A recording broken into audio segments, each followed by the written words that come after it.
바울이 복음을 또 증가하는, 물론 로마에 가서도 또 복음을 증거하리라 그랬지만 이 과정에서 진행되는 대로 또 재판이라고 하는 것은 자신의 억울함을 호소하고 막 그래야 되는데 자기 변론을 하지 않아요. 처음부터 끝까지 복음만을 증거하는데 그 복음의 핵심이 뭐였느냐?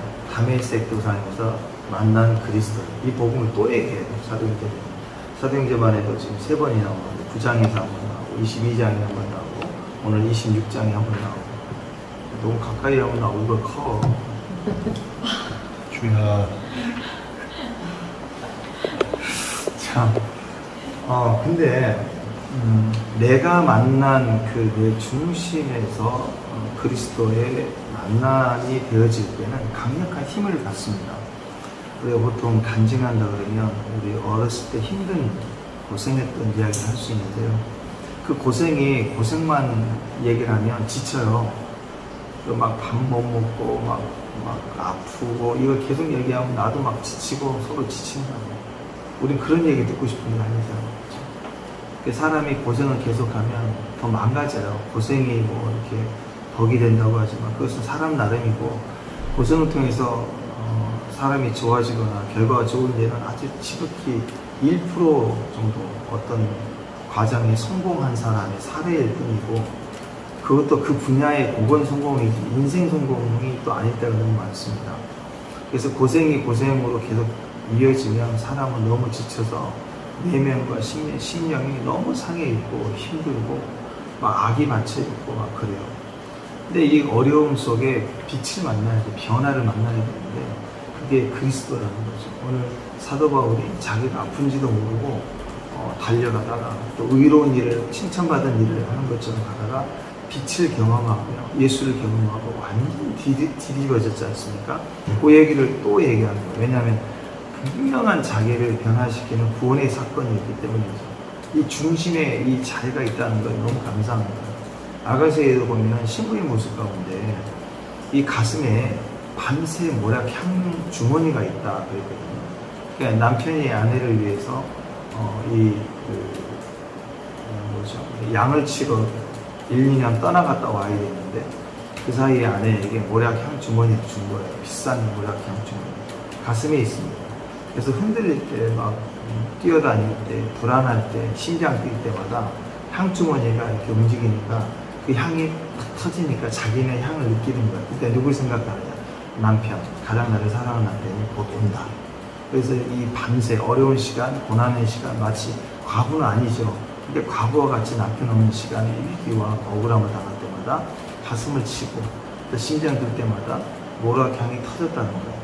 똑같아요. 원래 주님 오실 때까지 자기 가슴에 남편이 있는 자는 가슴 모락향 나는 거예요. 내 가슴의 중심의 자리에 하나님이 계실 수밖에 없는 분명한 이유가 있어야 그게 신앙의 힘이라는 것입니다. 오늘 그 얘기를 하고 있습니다. 그래서 그 얘기를 또 하는 거예요.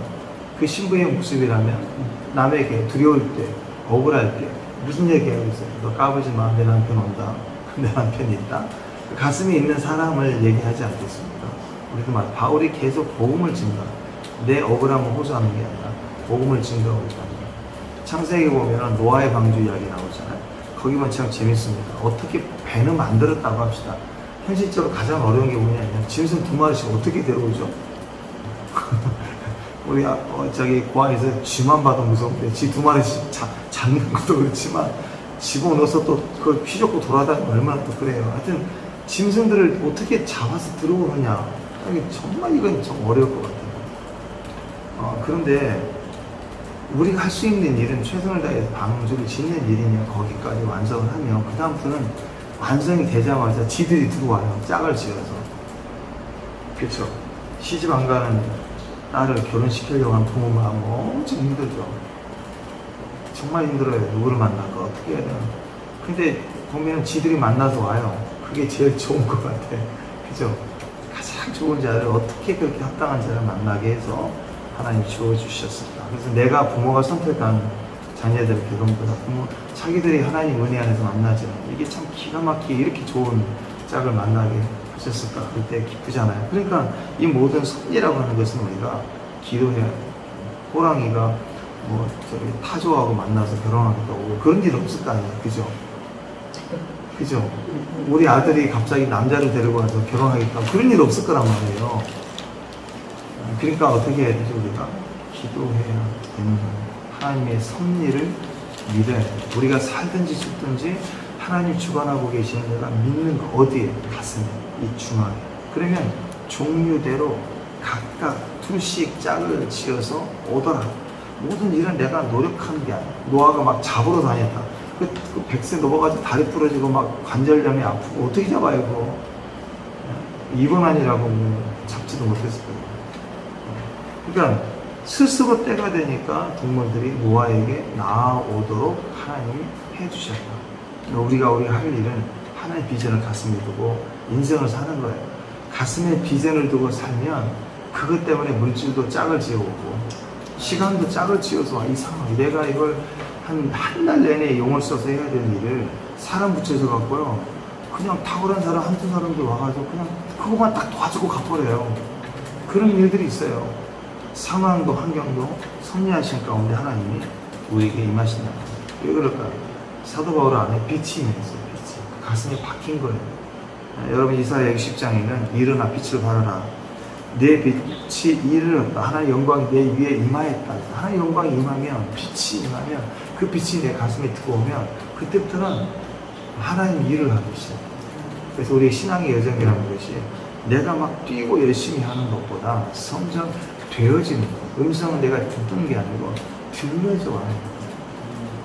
막 노력해서 애쓰는 게 아니라 우리는 갈망은 커져가는데 하나님이 일을 해 가시는 일들, 이런 일들에 사실 우리 안에 있어야 되는 그런 의도에서 우리 안에 빛이 있는가 없는가를 어떻게 알 수 있냐면 내 안에 영적 싸움을 통해서 내 안에 빛이 있다는 걸 깨닫게 되고 내가 구원을 받았다는 것을 알게 되고 내 안에 비전이 있다는 것을 우리가 경험하게 되는 거예요. 그래서 하나님 우리에게 종종 어려움을 통해서 하나님의 그 중심이 내 중심이 하나님의 빛으로 쌓이도록 우리가 허락하시지만 이게 일단 우리 안에 복음 안에 들어오잖아요. 기회를 주지 않으세요. 우리에게 작은 여우를 붙이면서 그러니까 내가 내 포도원을 지키지 못했구나. 막 포도원이 해파가 되는 작은 여우는 그 사막 여우 보셨어요? 요만한 거. 보기에는 엄청 귀여워요. 동물원 같은 데 보면 사막 여우 보면 요만해요. 진짜 귀여워요. 쪼글쪼글해가지고 막 귀가 아주 밝고 진짜 귀여워요. 한 마리 키우고 싶어요. 강아지는 안 키우고 싶은데 얘는 키우고 싶어요. 얼마나 귀엽고 이쁘고. 근데 얘가 아주 영특해갖고요. 포도원에 있으면 이뻐요. 이렇게 포도원이 잘 자라잖아요. 뿌리를 다 갉아먹고 굴을 만들고 파고 다니는 거예요. 어느 나무들이 실듯이 왜 그런 거 같더니 구멍을 다 냈고 이거 잡아야 되는 거예요. 이거. 그래서 아까 전에는 내가 이 사막 여우, 작은 여우를 잡으라. 포도원을 하는 작은 여우를 잡아라. 이게 작은 생각 하나예요. 두려움 하나예요.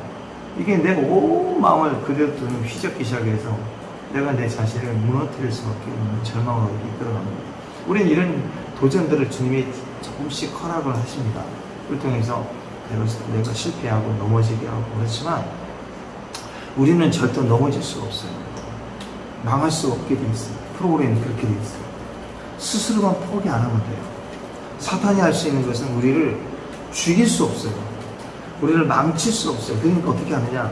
스스로 두려워하고 포기해서 속이는 능력이에요. 아예 나 안 해버릴래. 아, 나 끝장내버릴 거야. 아, 나 다시는 안 해. 이런 마음을 계속 줘서 우리 스스로를 무너뜨립니다. 하나님은 우리에게 복을 주시는데 그 복을 막을 힘이 원수에게는 없어요. 하나님 우리에게 주시는 것을 막을 수가 없어요. 그리고 어떻게 하느냐? 하나님이 없다. 하나님 계시면 그럴 수 있을까? 이런 장난질을 해서 그걸 우리가 포기하게 만드는 거예요. 하나님을 등지게 만들고 떠나게 만드는 거예요. 그러니까 여기에 속지 말아야 되는 거예요. 그래서 싸움을 할 때 어떤 사람이 이기냐면 끝까지 가는 사람이 이겨요. 대부분의 싸움은 한 방이거든요. 그렇게 생각을 해요. 한 방이 맞을 수 있어요. 근데 그 다음이 있거든요. 우리는 일어나요. 여러분, 우리는 벽이 아니라 오뚜기 꽈라고요. 넘어지면 다시 일어나는 거예요. 생명이 있으니까. 근데 우리가 그걸 못 깨달아요. 원수는 그걸 알아요. 우리가 냄비 같은 옛사람의 마음인지 알아서 한 방 때리면 넘어져서 그냥 스스로도 그냥 원망하고 하나님 왜 그러시냐고 막 마귀가 친 건데 하나님을 원망하고 우리는 그냥 팍 넘어진다는 걸 알기 때문에 초반에 막 다리를 붙들어 막 끊으려고 하고 상황을 아프게 하고 막 해서 우리를 초반에 강하게 오는 거예요. 골리앗처럼. 여러분 싸움이 있고 저기 전쟁이 있다고 제가 말씀드렸죠. 싸움에서 이기는 건 그렇게 중요하지 않아요. 큰 소리 치고 뒤지고 엎어버리고 치고 던져버리고 뭐 이기는 것 같아요. 대부분 사람들이 일이 커질 것 같으니까 참아주는 건데요. 자기는 이긴 줄 알아요. 그게 제일 바보예요. 그 다음부터는 전쟁이 시작되는데 모든 사람이 저 사람 상종을 안 해야 되겠구나 하고 다 외면해버리는데 자기는 센 줄 알았는데 그냥 나만 나서 조용히 해주네? 인생이 바보죠. 시간이 지날수록 모든 것이 다 끊어지게 돼요. 근데 져주는 사람은, 참아주는 사람은 싸움을 진 것 같아요. 시간이 지날수록 그때 마냥 아니겠죠. 약한 자의 편에서 자꾸 자기가 지는 싸움을, 어려움, 내가 손해본 싸움을 하는 거예요. 더 먹고 싶어도 더 주고. 자꾸 이렇게 하다 보니까 시간이 지날수록 맨날 잃어버리고 뺏기고 그러는데 나중에는요, 더 풍성해지는 거예요. 가정에서 엄마가 그런 거예요. 맨날 승승대가리 눈깔 이런 거만. 너무 맛있다니까 또 바보 같은 자식 눈깔만 주려고 근데 사실 희생하고 또 손해봤기 때문에 엄마의 힘은 강한 거예요. 모든 품이 있어요. 덮을 수 있는 품이. 그게 강한 거죠. 왜 그렇습니까? 여기에 가슴에 자식이 있어요. 이 가슴에 사랑이 있기 때문에 그렇다. 우리 자식들도 나중에 사랑을 경험할 때 그 마음을 헤아리고 이해하게 되는 거 아니겠습니까? 오늘 이야기가 그의 이 중심에 벨릭스가 오늘 아그리파 왕을 만나자마자 바울 얘기를 해서 또 한 번 재판을 받게 하잖아요. 바울은 거기서도 내 신장 이야기를 또 하는 거예요. 자기를 변호하고 살라고 하는 얘기를 하는 게 아니고 그냥 자기가 죽은 이야기, 내가 얼마나 나쁜 사람이었는가, 얼마나 악한 놈이었는가, 나는 쫓아가지고도 원정에서 핍박한 놈이었다. 간증은 그거예요. 내가 십자가에서 얼마나 나쁜 놈이었는데 그래서 깨졌고 죽었다라는 걸 얘기를 하는 거예요. 거기에 강력하면서 거기에 주님의 만나주심이 회복이죠. 그 얘기를 또 하는 거예요. 그랬더니 역전이 되기 시작해요. 심리적으로는 죄인의 신분이고 말이라도 좀 잘해서 무죄를 선고받아야 될 위치에 있는 사람은 너무 당당해요. 당당함의 이유는 자기 중심에 있는 거예요. 근데 이 왕들이고 총독이고 로마에서 가져온 총독, 로마는 그 지배한 나라의 왕권을 인정해 줬어요. 그래서 왕인 유대인 왕인 아그리파 왕, 그 다음에 로마에서 파송한 총독, 같이 친구가 돼서 세상의 권력을 다 가진 사람들이지만 그들은 그 안에서 지금 불안하고 두려운 자들이 한 번도 홍길동이도 아닌데 아버지라 부르지 못하고 옳으면 옳다고 말하지 못하고, 지금 정치인도 그래요. 옳으면 옳다고 말을 못해요. 틀리면 틀리다고 말을 못해요. 왜? 상황을 봐야 돼요. 그래서 기업인들만 해도요, 무슨 말을 할 때 옆에서 다 적어주는 대로만 해야 돼요.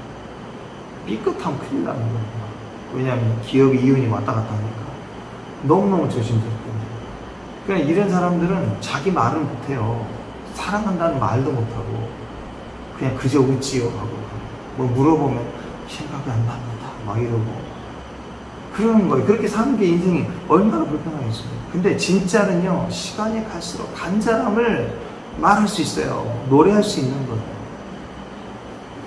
우리가 그런 내면의 자리가 됐으면 좋겠습니다. 미국의 맨하탄에 가면 그 맨하탄 성 보세요. 길이가 800m, 1km 잡읍시다. 혹은 1km. 그리고 여기가 한 4km 정도. 굉장히 크죠. 4km 길이. 여기 공원이 있거든요.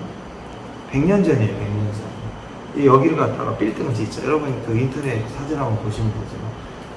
벌써 지금 2024니까 124년인데 하여튼 100년 전 미국과 한국 비교한 사진이 있거든요. 100년 전에요, 우리는 한복 입고 한강에 다리도 없는 데서 고기 잡고 한복 입고 막 고기 잡고 길도 없어요. 강남, 논밭 막 이럴 때. 미국 100년 전에 미국은요 100층 빌딩이 있었어요. 엘리베이터가 있었어요. 미니스커트를 입고 다녔어요. 그 사진을 보세요. 비교해서. 상상할 수 없는 경제적 차이. 이 나라가 어떻게 지금 그렇게 우리가 잘할 수 있었습니까? 하나님 은혜 아니겠어요? 그죠? 근데 그들은 무엇을 고민했냐면 그 맨하탄 거에 빌딩을 지어서 이익을 보자. 우리가 생각하는 그 사고를 가진 거야. 이 메인 중심에 어마어마한 빌딩을 또 지으면 생각보다 1km, 4km 정도의 빌딩을 지으면 또 다른 거리가 만들어질 거고 얼마나 많은 이익이 생기겠습니까? 세계의 중심이잖아요.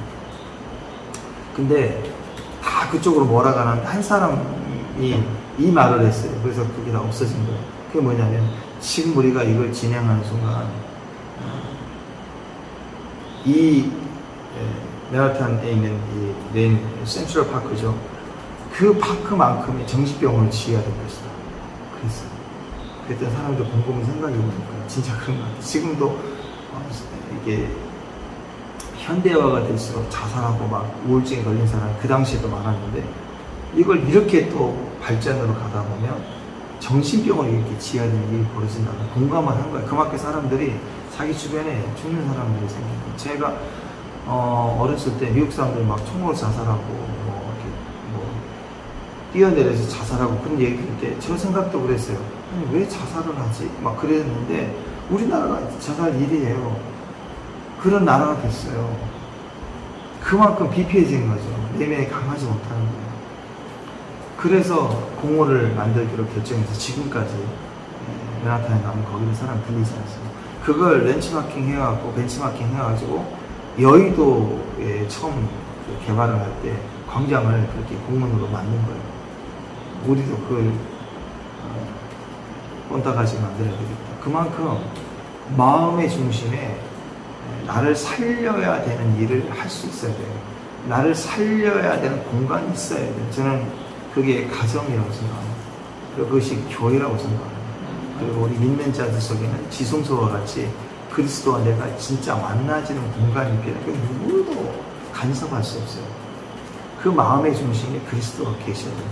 그러려면 주님을 만나야지만. 사도 바울이 만난 사건은 영광의 빛은 지성소에 있는 영광이 임하여서 사도 바울 속에 비춰져 버린 거죠. 그 사랑에 녹아버린 거예요. 우리 마음의 중심에 연단과 환난과 고난 속에서라도 이 빛이 우리 마음에 비춰지면 우리는 달라지게 되어 있습니다. 여러분 변화는 노력이 있어 되는 게 아니에요. 변화해라 막 엄마가 잔소리해서 되는 문제가 아니라 빛을 경험하는 순간에 사람으로 바뀌게 되어 있거든요. 그래서 우리 안에는 이 공간이 필요합니다. 절대적인 믿음의 공간. 어떤 상황에서도 흔들리지 않는 거룩한 곳에 있는 음성. 우리는 이 음성을 들어야 돼요. 이 음성을 듣고 움직이고 순종하고 행할 수 있어야 됩니다. 순간순간 내 의지와 뜻을 따라 움직이는 것이 아니죠. 우리는 그 중심에서 울리는 소리를 들을 줄 알아야 돼요. 이 들리는 이 음성을 우리가 성경으로 레마라고 하지 않습니까? 레마. 성경에 기록된 말씀은 로고스예요. 로고스가 먼저 있어야 돼요. 구약이 먼저 있어야 돼요. 그 로고스 말씀을 듣고 하다 보면 이 말씀이 내 안에서 생각나게 하시는 일을 성령님이 하세요. 이걸 레마라고 해요. 이제 우리 여기서 망고 아이스크림 맛있잖아요. 한 번도 안 먹어본 아이가 망고 아이스크림 먹고 싶다. 이 계시가 임할까요? 임할 수 없어요. 하나님의 계시는 약속 아래에 있기 때문에 이제는 우리가 직통으로 받는 일은 없습니다. 약속을 하나님이 우리 안에서 확인해주고 확증해주는 거예요. 그러니까 들리는 게 맞는 거예요. 듣는 게 아니에요. 내가 창조하고 뭔가 만들어내는 교주가 된다면 그럴 수가 없어요. 계시라는 것은 어떤 신비적인 체험을 한 게 아니라 우리 안에 주신 약속의 말씀 안에서 우리가 영적으로 확증받고 감격하고 빛이 나고, 사도 바울도 비록 생각이 잘못됐지만 하나님을 향해서 거룩함을 행하는 자기 나름대로 확신이 있었잖아요. 잘못됐지만 먼저 말씀의 사람이었다는 거야. 그걸 잘못 해석하고 잘못 행동했을 뿐이죠. 그러나 때가 되니까 성령의 빛이 들어와서 확증해버리면 그거 아니야 라고 우리에게 확증해 주신 사랑을 경험했다는 것이죠. 그리고 우리는 이 마음의 중심에서 들려지는 그 소리가 필요합니다. 이게 우리에게 절대적으로 필요해요. 소리는 여기서 들려와야 돼요. 이 안에서부터 심장 뛰는 소리로 사랑한다. 하나님은 사랑이죠. 그 사랑의 음성을 우리가 들을 줄 알아야 돼요. 세상에 어떤 사람에게 듣는가 아니에요. 제가 여러분에게 설교를 하거나 또 예언을 하거나 했던 이야기들은 전혀 이상한 뭘 하는 걸 지키는 게 아니잖아요. 그렇죠? 성경에 있는 얘기고 여러분이 알고 있는 이야기고 이미 자기 안에 있어도 확증을 가졌지만 상황 때문에 막 묻혀뒀던 이야기들을 기도할 때 꺼내게 하시거든요. 그래서 그 안에서 우리가 다시 확증을 받고 움직임이 이루어질 수가 있는 거예요. 찬양도 그렇잖아요. 이상한 무슨 듣도 보지도 못한 찬양을 한 게 아니라 성경에 있는 가사 그대로 옮겨온 가사들이잖아요. 그래서 그게 새 노래, 여러분 웃기지 않아요? 오늘 새 곡을 우리가 찬양을 새로운 곡을 했다고 들어보면 가사가 맨날 똑같은데 근데 우리는 새로운 곡이라고 그래요. 그쵸? 춤도 그렇고 네, 그리스도는 영원하시고 항상 동일하시죠. 그분의 소리를 우리가 듣고 가는 거예요. 가다 보면 온통 모든 시간과 환경을 주관하시는 하나님의 사랑을 우리가 경험하게 됩니다. 우리가 지금 어른들이시잖아요. 어린아이들이 20대 초반, 21살, 20살 이쪽 아이들이 생각하는 그 생각하고 한번 우리 이제 어른들이니까 그들과 같은 생각은 안 할 거예요. 어른들로서 한번 생각을 해보십시오. 20살 우리 아들이 뭔가 하려고 할 때 좋아하는 일, 또 잘하는 일이 있어요. 잘하는 일, 직업을 선택할 때 잘하는 일, 좋아하는 일, 뭘 선택해야 될까요? 그럴 때 뭘 선택해야 되죠? 어떤 사람은 잘하는 일을 해야 돼요. 아니, 잘하는 것보다 되게 좋아하는 걸 해야 돼요. 그래서 막 학원을 보내갖고 어떤 일을 막 잘하게 해. 막 실력을 높여갖고 너 그거 해야 돼. 이렇게 할 때도 있고. 자, 잘하는 일, 가슴 뛰는 좋아하는 일. 대부분 좋아하는 일 한다고 연극한다, 뭐 이렇게 그림 하다가 막 손가락 빨고 살다가 이거 하니까 막 하고 또 연예계 한두 번 영화 찍었다가 실패한 분들 다 다시 현장 돌아가고 그런 얘기 있잖아요. 그래도 하겠다는 사람도 있고 어떤 사람은 이건 아닌 것 같아 이런 생각을 할 때가 있어요. 자, 그럼 부모로서 생각을 해봅시다. 아이들은 나눠질 거예요. 내가 잘할 수 있는 거 계속 잘할 거야. 해야 된다고 믿고. 그러나 내 안에 좋아하는 일을 내가 해야 될 거라고 생각을 해요. 세상적 기준에서 답을 주는 거예요. 어떤 치과 의사는요, 제가 예전에 아주 오래전에 기사를 보니까 46살에 치과를 했는데 46살에 치과를 폐업하고 설렁탕 집을 차렸어요. 왜 그랬냐? 기사가 와서 물어보니까 자기는 원래 설렁탕 사장님이 식당을 하고 싶은데 설렁탕 사장님이 되고 싶은데 어렸을 때 꿈이었는데 엄마가 자꾸 너 치과 하라고 해가지고 치과 의사를 한 거예요. 결혼해서도 하고 싶은데 계속 그거. 그러니까 이제 46살 정도 되니까 이제 집도 좀 사고 이제 경제적으로 조금 안정이 되고 결혼을 했으니까 아이들 이제 할 수 있는 것까지 되니까 이 정도 가자. 그리고 나는 내가 하고 싶은 걸 할까? 생각해버리고 설렁탕집을 한 거예요. 그러면서 하는 얘기가 난 너무 행복하다. 뭐 그런 얘기를 해요. 그럴 때 사람들이 그런 생각을 해요. 아, 좋아하는 일을 해야 행복하나? 근데 좋아하는 일을 하는데 너무 손가락만 빨고 있으면 그게 행복일까요? 한번 생각해 보세요. 그래서 여러분, 좋아하는 일을 해야 될까요? 잘하는 일을 해야 될까요? 어떤 일을 해야 더 맞을까요? 잘 생각해 보세요. 어떤 일을 해야 될까요? 자, 첫 번째, 이제 20살 된 아들이 잘해봐야 얼만큼 인생에 있어서 지금 현재 잘하는 게 진짜 잘한 걸까요? 한번 생각해 보세요. 거기다가 몰빵하면 안 돼요. 얘가 지금 20살 아이가 지금 잘하는 거예요. 잘하는 거에다가 잘한다고 하는 게 좀 또래 상황에서 잘하는 거지, 인생 전체에서 그 분야에서 잘한 사람들 입장에서 보면 이게 아마추어도 안 되는 거지 잘한 거냐.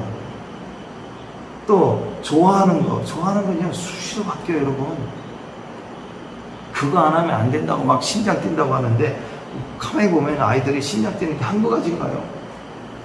그냥 스테이크 먹으러 가자 그래서 심장 뛴다고 보고 내 생명은 한우 이런 얘기하고 막 그런다고 애들이. 그러니까 애들이 그 또래에 좋아하는 것에 몰빵하는 것도 위험하고, 그리고 잘하는 것에 몰빵하는 그것도 어리석은 거예요.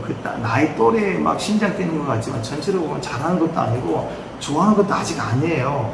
그럼 뭘 결정해야 돼요? 현실적으로 얘기하는 거예요. 가장 아이들이 선택해야 될 일은, 그 시대에는 뭘 선택해야 하냐면 돈 되는 일을 선택해야 돼. 얘가 돈 잘 벌 수 있는 거. 자, 자립이 안 되는, 평생을 자립이 안 되는데 좋아하는 것에 가슴 뛸 수 있을까요? 부자가 아니에요. 자기 아까는 자립이 안 되는 아이가 가슴 뛰는 일이 평생 뛸 수 있을까요? 자립이 안 되는 아이가 나 잘한 거라고. 잘한 게 아니에요. 잘하는 게 아니라고. 잘하면 자립은 해야죠. 최소한. 아이가 인생 전체를 놓고 볼 때 스스로 자립할 수 있는 게 뭔가를 선택해주고 그래서 그 자립이 되면 그다음부터 좋아하는 거 뛸 수 있고요. 잘하는 것도 잘할 수 있는 훈련도 받을 수 있고 그래요. 중요한 건 자립이, 아까 그 치과의사 같은 경우도 자립이 됐으니까 나중에라도 뛸 수 있는 거죠. 자립이 안 되면 뭐 부인이 이혼하자 그럴 거고, 뭐 애들 또 어떻게 하냐고 계속 하고 있고, 어떻게 해요? 다 바보라고 그러고 그럴 거 아니에요. 자립을 일단 했기 때문에 선택할 수 있는 다음 기회가 있다는 거죠. 현실적으로 볼 때 이게 너무나 중요한 겁니다. 근데 이건 이제 현실이고, 자, 우리 그리스도인들 생각해 보십시오. 우리는 뭘 선택해야 되죠? 우리는 잘하는 거, 내가 좋아하는 거. 자, 신앙 안에서 좋아하는 거, 내가 잘하는 거. 자, 좀 좁혀봅시다. 선교 왔을 때, 그리고 교회에서 섬길 때, 잘하는 거, 좋아하는 거. 어떤 걸 선택하지, 우리는? 돈 되는 거. 아니, 교회 와서 무슨 돈 되는 거 선택해요. 이건 세상 이야기고. 세상이 높고 기준을 봤어도 선택의 기준이 아이들처럼 좋아하는 거 뛰겠다, 잘하는 거 선택하겠다가 아니죠. 인생 놓고 보면 진짜 신앙을 빼고 나서 할 수 있는 건, 자립할 수 있는 거, 돈 되는 거 선택하게 해야 돼요. 그 다음 자아성찰. 마찬가지입니다. 교회 안에서, 신앙 안에서, 주님 안에서 좋아하는 거, 잘하는 거 어떤 걸 선택해요? 자, 예를 들어서 세상에서 가수예요. 교회 왔어요. 너무 잘하겠죠, 노래를. 여러분, 퀄리티가요, 세상 가수들이 노래하는 이 보컬 실력이나 음향 장비나 이것은요, 교회가 못 따라가요. 마이크 하나만 보여라고. 음향 소리가 달라요. 아마추어 같은 저와 여러분이 서도 가수처럼 들리게끔 세팅이 잘 돼 있어요. 그런 데서는 그냥 다 나 가수 같아요. 다. 그런 데서 전문적으로 훈련받은 보컬들이 찬양을, 노래를 하면 빨려들게 돼요. 근데 교회 가서 보면 음향이고 뭐고 막 깨제제해요. 진짜 깨제제. 비교가 안 됩니다. 그냥 잘한다고 하는 것을 그렇게 했던 가수가 교회 와서 웃기지도 않아요. 우리 춤추고 맨날 틀리고 뺑뺑 돌고 이런 거 보면, 진짜 전문 워십 댄스들을 우리 하는 거 보면 한국이고 뺑뺑 도는 게 웃기다고. 그게 세상과 우리가 다른 거예요. 근데 이 사람들이 세상에서 가수라고 교회에서 찬양해야 된다고 찬양 살자에서 어떤 일이 벌어질까요?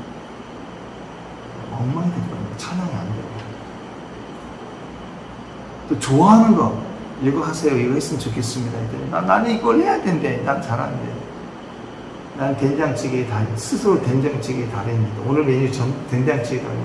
다스다 내가 해야 되는데. 나는 여기에 DNA가 있는 사람이다. 그래서 막 교회에서 시작하면 이게 된장찌개가 아니라 그냥 젠장 이렇게 해가지고 막 싸우기 시작한다고. 교회는요, 잘할 수 있는 거, 잘하는 걸 하는 게 아니에요.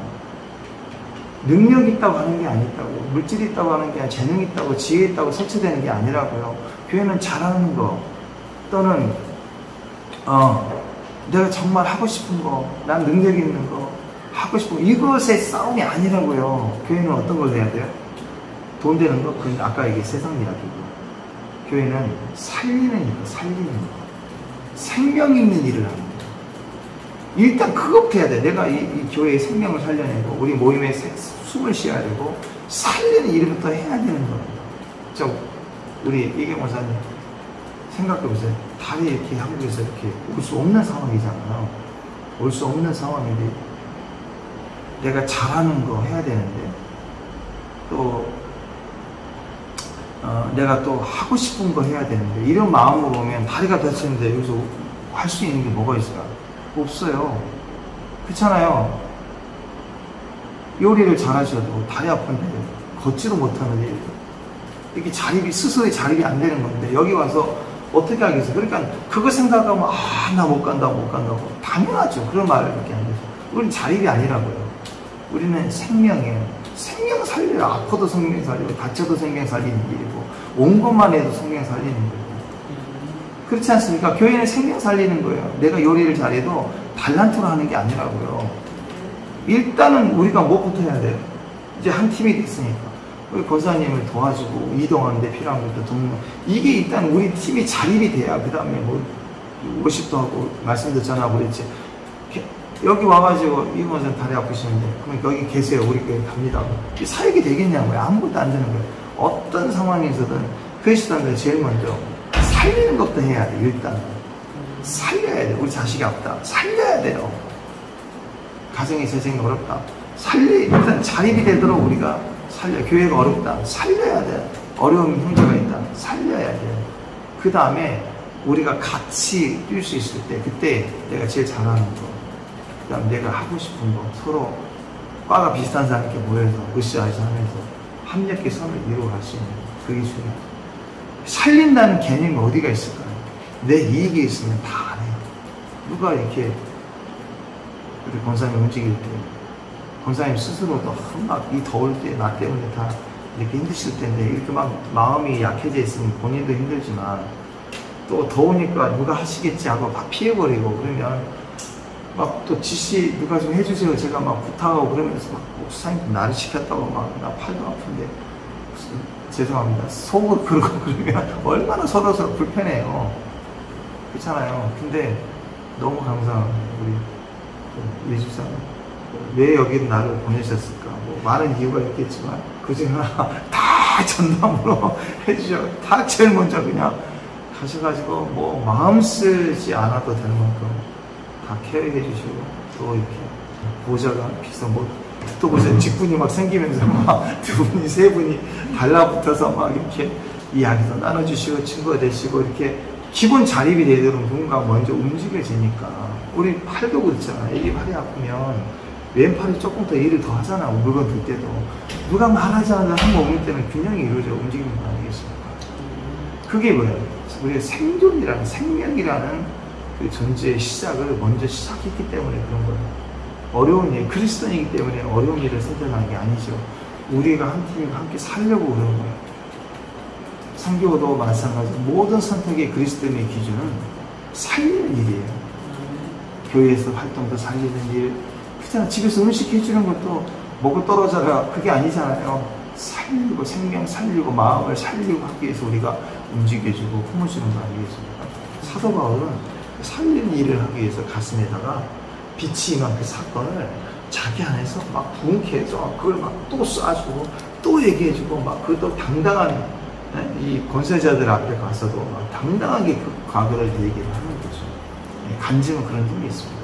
로마에 가리라. 로마에 가서 또 뭐 할 것 같아? 예상이 되죠. 사도 가이사 그 당시에 최고 로마 황제를 만나서 뭔 얘기할까요? 네가 무슨 일이니? 뭐가 억울하니? 무슨 재판 때문에 왔느냐? 그래도 거기다 대고 우리가 사도 바울이랑 무슨 얘기할까요? 너무 억울합니다. 제가 그랬어요. 그런 얘기 안 하고 무슨 얘기할까요? 네, 또 이 간증할 거예요. 또 이 간증. 죽어도 그리스도를 그분이 구원하셨다. 그 얘기를 하지 않을까 싶습니다. 이게 우리 사명이에요. 네, 시인 바이런의 이야기를 제가 존경하는데 너무 아름다운 거예요. 물이 포도주로 어떻게 바뀌었어요? 딱 하나예요. 물도 주인을 만나니까 붉어졌대요. 이야, 멋지지 않아요? 이 딱딱한 이 벽돌 같은 이 심령 하나, 아무것도 없는 이 존재가 주님을 만나니까 막 붉어지는 거예요. 사랑이 막 내 맘에 이르치소서 하면서 막 가슴에, 세상이 답답해서 가슴 쳤는데 이제는 십자 뛰는 거예요. 그래서 이 안에, 사도 바울 안에는 이 간증할 때마다 심장이 막 뛰는 거예요. 네, 진짜 사랑하니까. 네, 여러분 우리 안에도 이 중심의 사랑을 담아서 심장 뛰는 그 언덕 다시 한번 아이들에게 축복해주고 이야기해주고 기대해주고, 언제든지 이건 쓰고 막 빌려주고 퍼줘도 이 사랑은 더해지는 다음에 이런 거 물건을 빌려주면 좀 달아지는데, 이 가슴에 있는 사랑은 들려줘도 가득 차고 넘치는 이 사랑. 이 사랑을 가지고 로마 황제 앞에 가서도 이 사랑을 얘기할 수 있고 전해줄 수 있고, 사도 바울처럼 우리 평생의 그 믿음의 종들로 세 가지 사명 딱 감당했으면 좋겠습니다. 어떤 자를 기도부터 시작합니다. 난 기도자, 여기에 나를 기도하러 보내셨다. 두 번째, 하나님 나 여기다 제단 쌓으라고 하시고, 오늘 새벽 제단도 쌓았습니다. 우리가 기도, 예배, 그 다음에 우리가 헌신, 뜨거운 헌신이 어떤 식으로든 섬기고 헌신하고 선교하고 복음 전하고 이방인 만나면 안아줘, 다 이 역할이 있어요. 이 믿음의 사명 잘 감당하시고 심장 뛰는 사람 살리는 일. 내가 잘하는데, 내가 저보다 저 달란트가 있는데 이런 판단하지 말고 어떻게 살릴 것인가, 누가 살아야 되는가를 영적 분별을 하고 살려줄 수 있는 그런 믿음의 종으로 저 여러분이 섰으면 좋겠습니다. 우리 마음에 바로 그 자리, 주님, 우리 마음에 바로 그 자리가 되심을 감사합니다. 우리 안에 있는 거룩한 성령님, 우리를 처소 삼아 주시고 영생토록 거하시는 성령님, 우리 안에 있는 장근동산, 내 안에 누구에게도 허락되지 않은 동안생, 덮은 우물이 있어서 감사합니다. 예수께만 드립니다. 누구도 침범할 수 없고 들어올 수 없는 이 귀한 자리에 우리 왕 되신 주님, 우리 신랑 되신 예수님, 오늘 사랑으로 우리에게 계심을 감사합니다. 그 중심을 평생 간증하고 사명 이루는 귀한 신부들로, 오늘 그 사랑의 노래를 부르는 귀한 신부들로 또 승리하고 또 전진해 나갈 수 있도록 도와주시옵소서. 예수님 이름으로 기도합니다.